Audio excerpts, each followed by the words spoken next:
Something about the station platform felt significant. It would work in my writing, but I needed more. Something lingered here. A half-forgotten memory. An echo.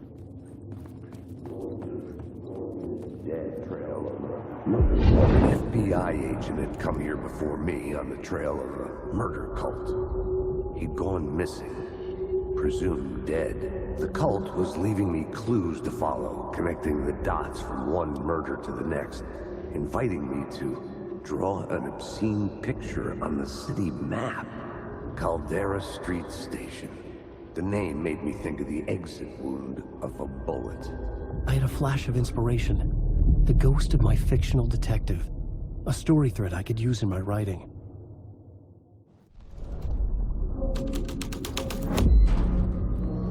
I changed the story. And with that, the dark place changed. The federal agent had come here looking for answers. All he found was a fate worse than death. It's bad luck to be on this case. The cult can get you anywhere with that black magic shit.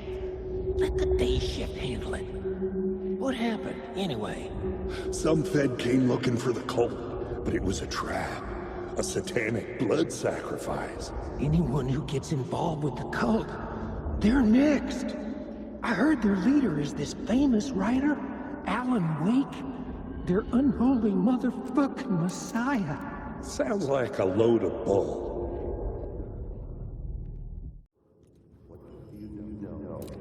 Word is your research can help me, ma'am. Word is your research can help me, ma'am. What do you know? There's more than one urban legend about the cult of the word. The murder cult used these tunnels for their ritual sacrifices. They say the cult reenacted the murders in Alan Wake's crime books. That Wake was even involved somehow, under a false identity.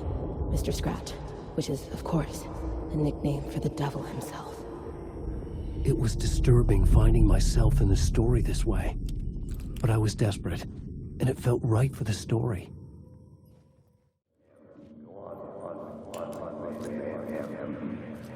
Go on, ma'am. This is where the history of the cult gets genuinely disturbing. The cultists tracked down the torchbearers living in the tunnels. They locked the poor folks up in a derailed subway car, doused it in gasoline. Yeah. Charming. It turns into a bit of a ghost story after that. They say the dark smoke from the fire still roams the tunnels searching for new victims to devour. There are no happy endings in this city. The story thread felt important. I could use it in one of the scenes I'd found.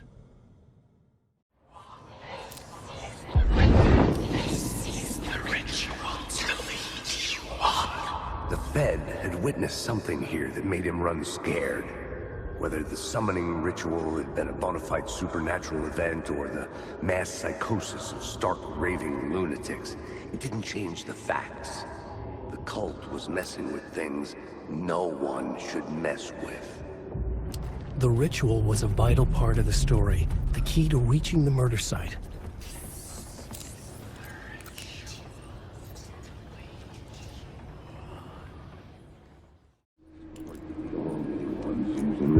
Turns out the cultists weren't the only ones using the tunnels. Hidden graffiti signs marked secret routes. I kept hearing whispers around burn barrels of an underground society of mystic outsiders with hidden knowledge. Typical New York.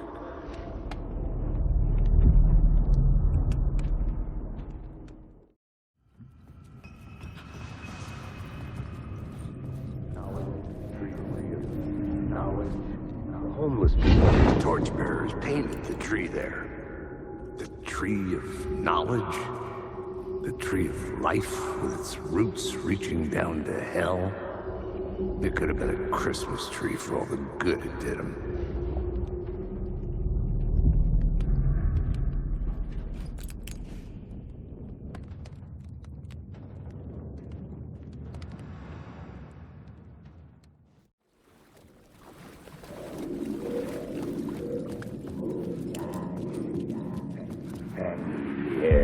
Stepping to the murder site, I'd felt it, hanging in the air. A meaning, the violent emotion of the act.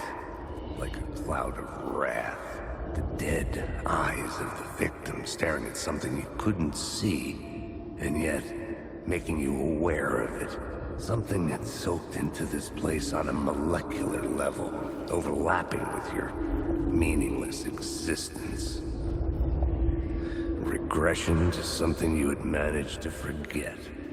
Marking you, taking you for a ride, making you crazier.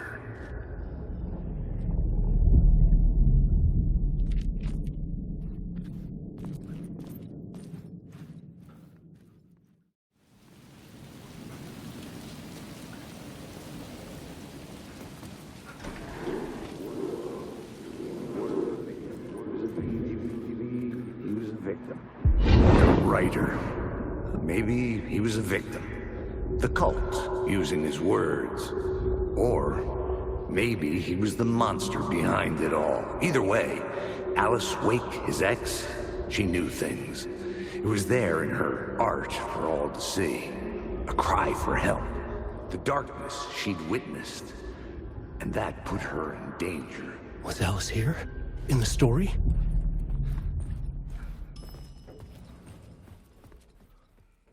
Ended our talk in what felt like a paranoid fit. I had what I needed from him. There was another murder site in the hotel to guide me further toward my escape. I had to write my way to it. An idea nagged at me. I could almost reach it. Whispers from the police radio kept me awake at night. The word through the ether. A murder in the backdrop of a play featuring a murder cult. How meta can you get? He said, looking knowingly at the camera. I could sense the cult of the word in this, and their leader, Mr. Scratch. Rumored to be Alan Wake, the writer who'd gone missing years before. The hotel was a perfect setting for a Casey story. I was on the right path.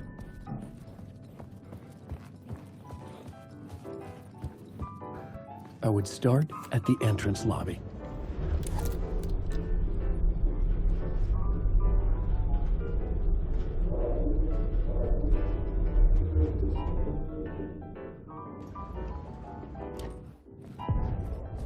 The entrance hall set the mood, where everyone had come in. The victim, the murderer, the detective. An idea, clear as a vision, waited for me here. You were the director of this play? Yeah, that's me. Our performance of the cult was cursed from the pre-show ritual on. The cult is an immersive theatrical experience. You're gonna have to walk me through what that means. Immersive theater. A play where the audience can participate, spread across this hotel. The cult is a legend. The only written copy of the manuscript lost, the play is passed on as oral tradition between theater companies. Each company only performs it once. The play was said to have special power. You were like kids playing with a Ouija board. And when you call for the devil, he will come. The pre-show ritual. That's it. Set it up. Start from the beginning. The plot board was empty again. I needed a new draft, back at the beginning, but closer to my goal.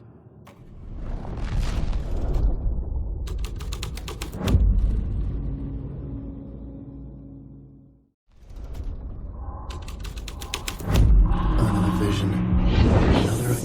Ritual to lead you on. Why set up a play in a hotel? Why this hotel? Because the rent is cheap? No. The ocean view was perfect for this. It's said to be haunted. Dark stories about murder, death, suicide. Supposedly, an actual cult once performed an unspeakable ritual to summon something in the ballroom. Did we summon the same thing? Tapped into something horrifying? It seemed like it was part of the play, but it wasn't. Does that sound crazy? You don't want to ask me about crazy, kid. A haunted hotel. Yes. That's a trope for a reason.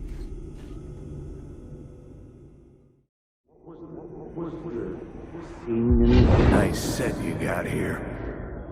What was the scene in this room? Well, this is what we call the writer's room. In the play, it's where the devil rewrites reality whilst God is asleep.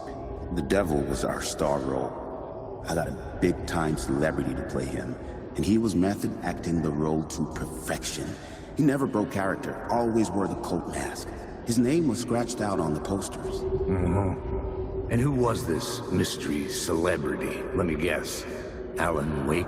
I wish I could tell you, but turns out there were masks upon masks. Whoever he really was, shit got weird when he was around. Some of the crew joked that we'd actually hired the devil to play himself. Mr. Scratch as the devil. He was born to play the role. I had to agree with Casey on that.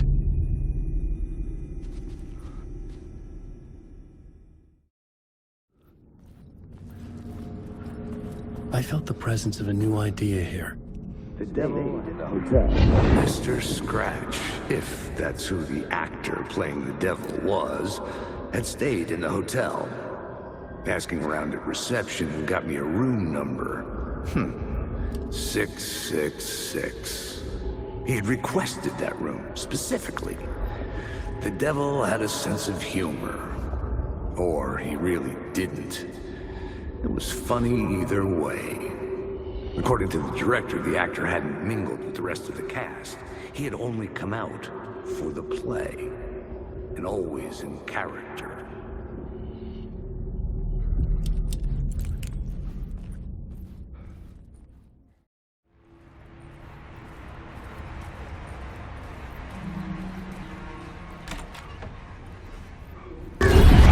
Scratch had been here.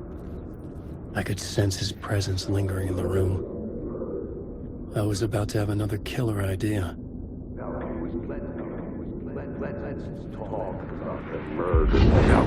Let's talk about the murder victim. The lady who was killed in the climax of the play. The leading lady. Oh, it was an honor to get to work with her. A grand dame for sure. She went back a long time. Kept insisting she had seen the long-lost original script of the play. She'd been with this mysterious writer, his muse. That was her role in the play. The muse. She was staying in room 108, where the murder happened. The set of the final scene, right. The devil comes, an unstoppable force crashing through the hotel through each scene, executed with devastating mastery. And all leading up to him meeting his muse. It turns out he knew her. He had only joined the play to get to her. To murder her. You again.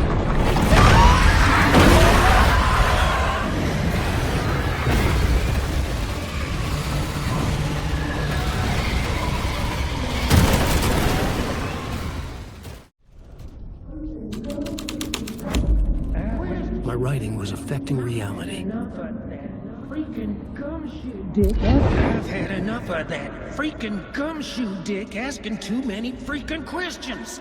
Not letting us proper police take care of it. This is our chance to make the powers that be happy. We'll be set for life. Part of the inner circle. Well, amen to that, partner. I like it. And so will the fraternity, the club, the word. Our dear friends with many names. The way I see it, it was a lone nut job. A junkie out of his mind on some fancy new designer drug. Open and shut case. All we gotta do now is dump the evidence from room 108 in the usual place in the alley.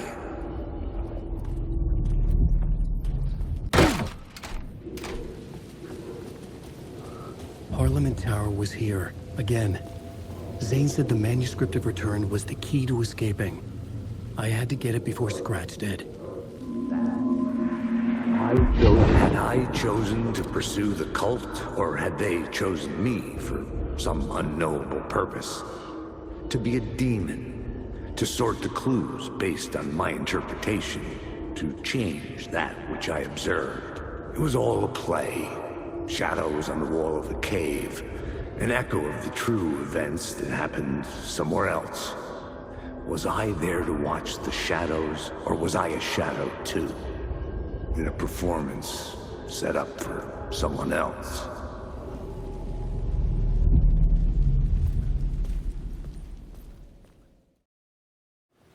To get to Parliament Tower, I needed to find a murder site.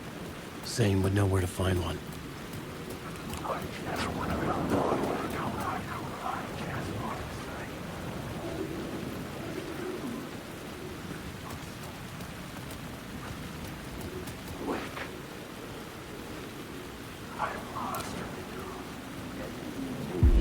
Inside this messy maze of blood trails I was chasing the cult through, I ran into the filmmaker, Thomas Zane, an esoteric bohemian with a hard-on for acts of cruelty performed in the name of occult nonsense.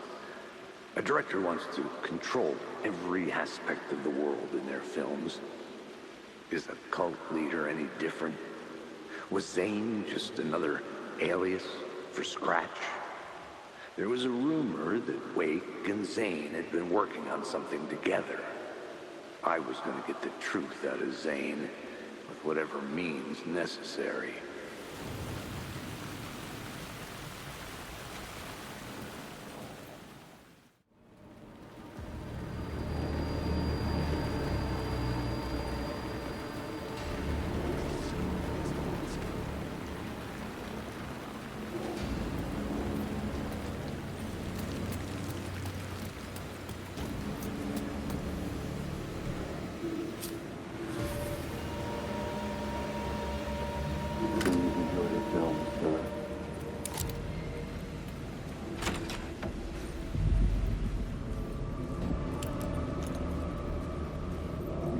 The cinema lobby was a gateway to other realities on the silver screen. I could set a scene here.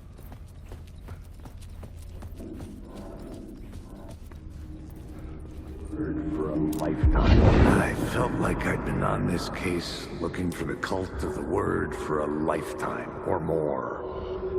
The only case I'd ever been on. They would surface from the dark with their depraved acts of violence and fade back into the night, leaving behind bloody crime scenes and clues heavy with obscure meanings that led nowhere. Arriving at the cinema, I felt a monumental, terrifying revelation trembling before me, ready to open its jaws and swallow me whole.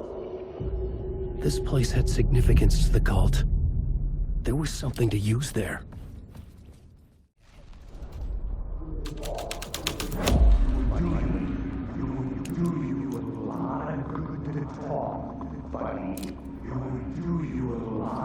It would do you a lot of good to talk, buddy. It was an initiation ceremony. Or so we made our new members believe. Two of New York's finest. They had performed endless favors to earn their place among us. We had something special waiting for them. And something very special for you, Alex Casey. Who's your leader? Alan Wake? Scratch? Zane? Give me a name! You will meet him soon enough. There was no end to the corruption. It fit the genre, so I'd use it.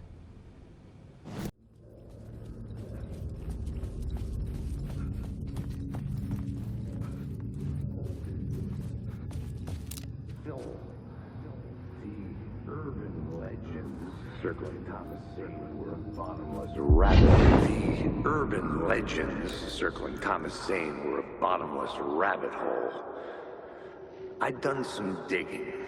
To film freaks, he was a mythic auteur in the art house cinema.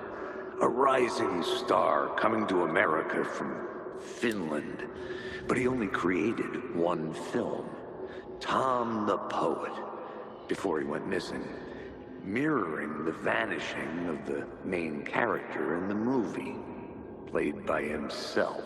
The biggest mystery was around his lost film, an early work made in Finland, Nightless Night, rumored to have mystic properties.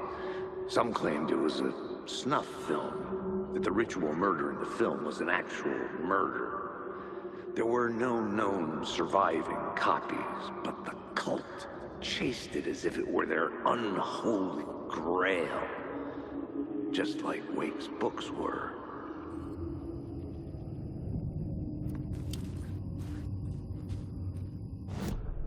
I needed a new draft of the story. One that would get me ahead.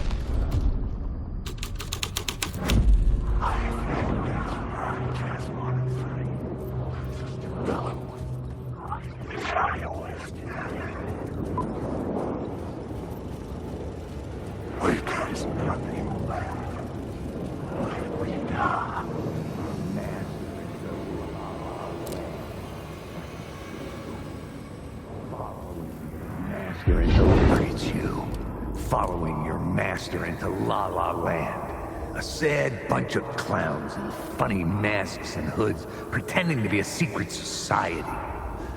Maybe it is you who's playing a role, Mr. Casey. A role carefully laid out for you. A puppet blindly performing the ritual steps for the glory of the cult. Huh? What the fuck have you been smoking? Nightless Night. A clip of the lost film survived. You will see, Mr. Casey. In the Nightless Night, you will finally see. Nightless Night was Zane's film. It played a role in this story.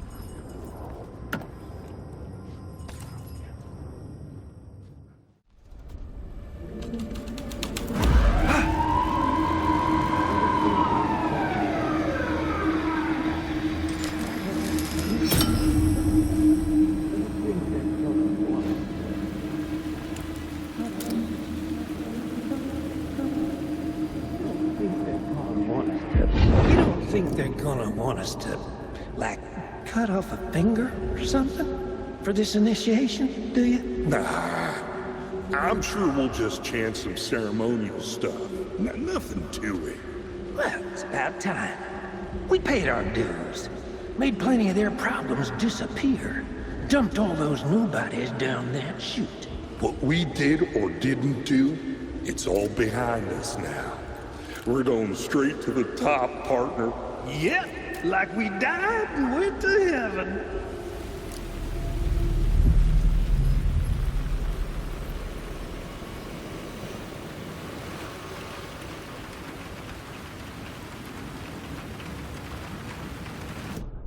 I needed a new draft of the story. One that would get me ahead. Someone had fallen to their death on the rooftop. Don't you fucking move, or I'll blow you away. You got me, Mr. Casey. I'm all yours. Go ahead. Ask that burning question in your mind. How did you do it? How did you get me into that film clip without my remembering it? Talk to me, damn it! You've seen the film? Good, good. Now you're ready to meet the Grandmaster. He's waiting for you in the projection booth where everything will be revealed, where he will project a new reality onto this one. And now, Mr. Casey, I've played my part to the end. No! No! Crazy bastard! Why'd he jump? The projection booth. Was that where I'd find the murder site?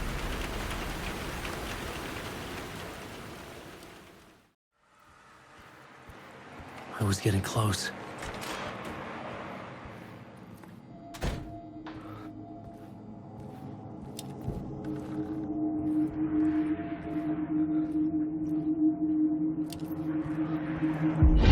Climax, Casey.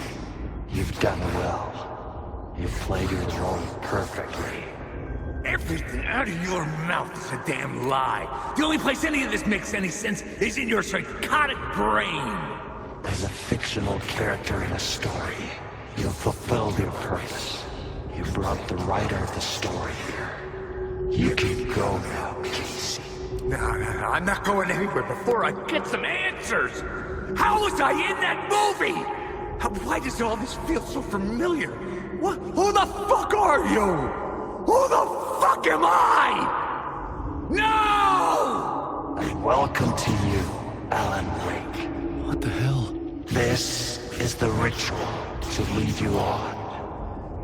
We're just one step away from your final destination, Mr. Wake. But first, here's an unanswered mystery for you. If Casey was fictional, and you assumed his role as a detective, are you now fictional too? Whose story are you living, Mr. Wake? The visions are getting under my skin, coming too close for comfort. Not a separate layer, but mingling with my own reality in the dark place.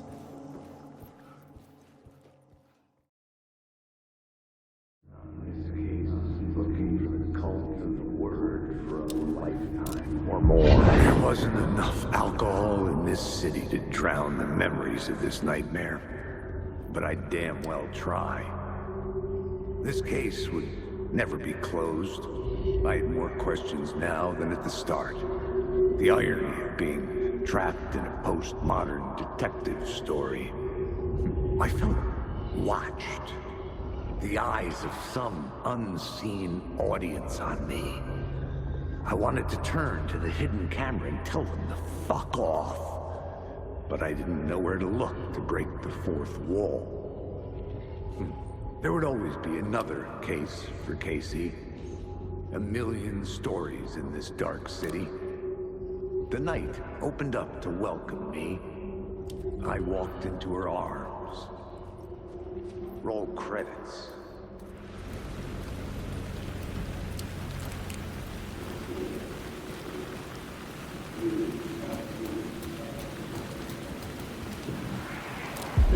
Something kept me going.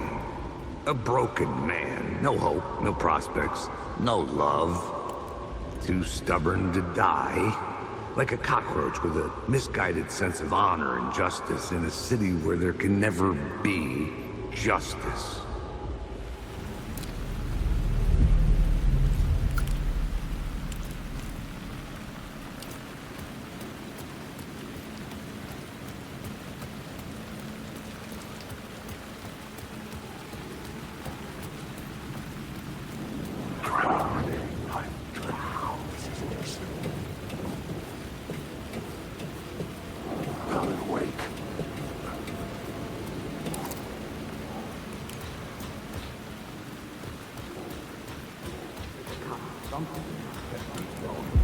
They say God made us in his image.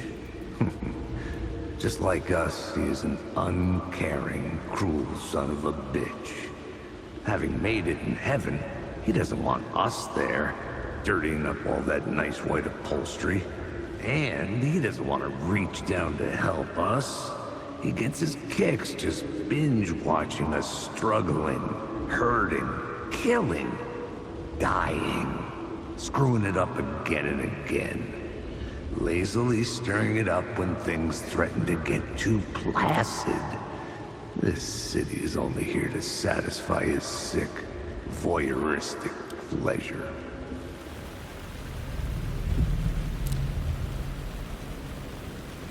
The city was a monster, poised to tear into you the second you let your guard down. You thought you had it tamed, that you knew what the hell you were doing. Your last mistake, unless you got lucky. And you didn't deserve to get lucky.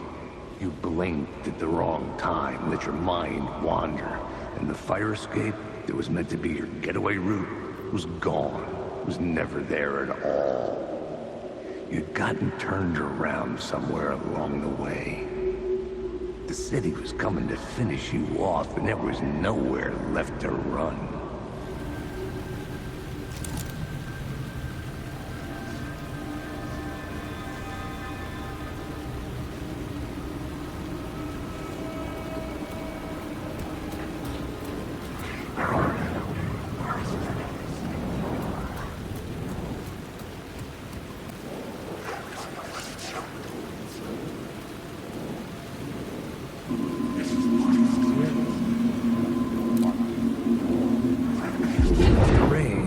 to wash away the sins of this city.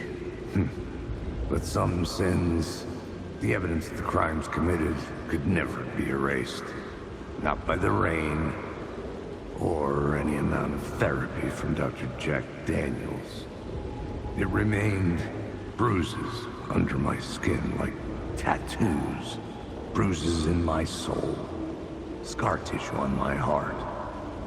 The rain never stopped falling. And I never stopped drinking.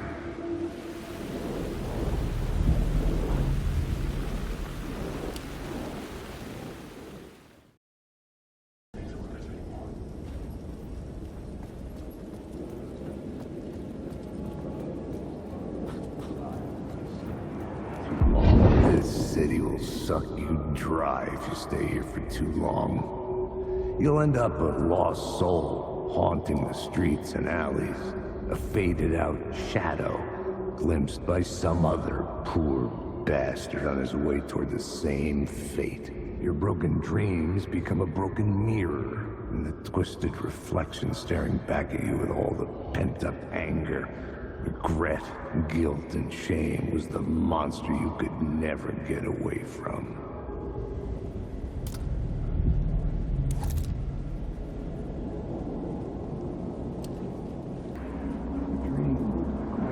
You dream of calling it quits, making a clean break, retiring, escaping, leaving all this sordid misery and terror behind.